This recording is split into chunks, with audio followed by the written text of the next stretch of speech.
Okay, Papa. I have been asked to tell a story about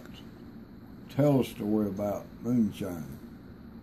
When I was about 14 years old, I helped make moonshine on what is now called Little Creek. And we were making whiskey late at night, and we had some dogs down there with us, coon dogs, black and tan, and a blue tick hound. We kept those dogs around so if the law came poking around, those dogs would go to raising cane and barking. And we had it on the edge of the creek in a little slough, so if they came on the side of the creek that we expected them, we could run and jump in the creek and swim across the creek. And so it was about 1 o'clock in the morning, and those dogs got to barking and hollering. The guy I was helping was quite a bit older than me. He was a black guy. His name was Little Richard. He's passed away now. His name was Richard, but we called him Little Richard because he was small in stature.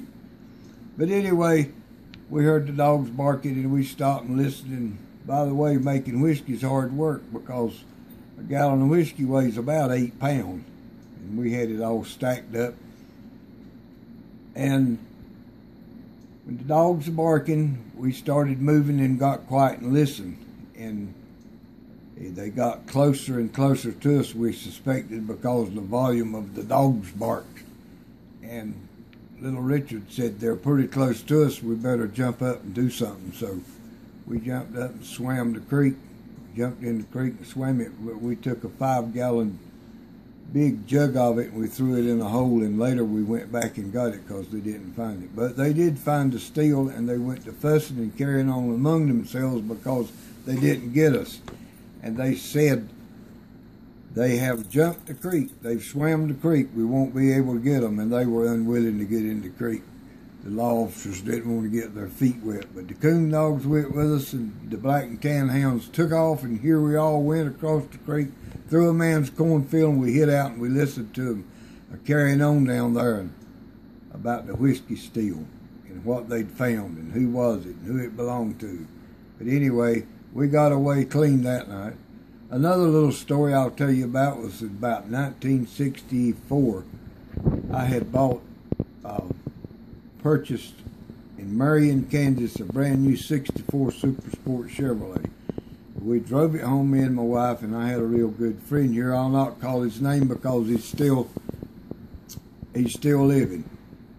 But he had a load of whiskey in the boot of a Mercury Comet, and that Mercury Comet was really hopped up. It was fast, had a 4-speed transmission in it.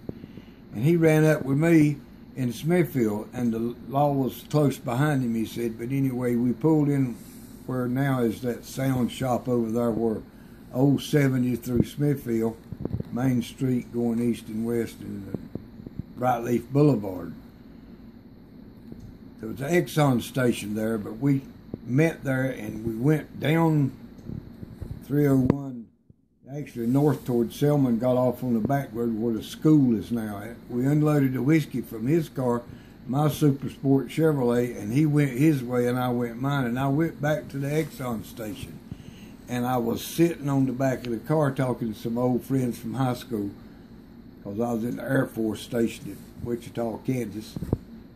And the police came around and they were looking, and my car had a Kansas license plates on it, and I was sitting on the trunk of the car because it was in the wintertime, the summertime, and it was awful hot.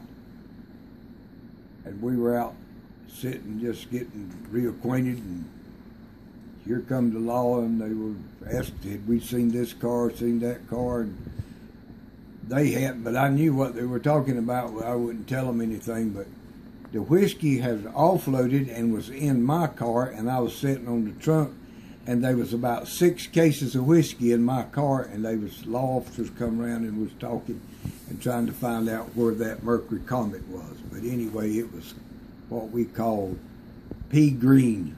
The car was a real pretty car. But anyway, they didn't find the whiskey that night, but we swapped it back over in a couple of days, and he took it somewhere to Raleigh and sold it. He was a regular carrier. But anyway, that's 2 whiskey stories among many that I know of growing up. All right. Thank you, Papa.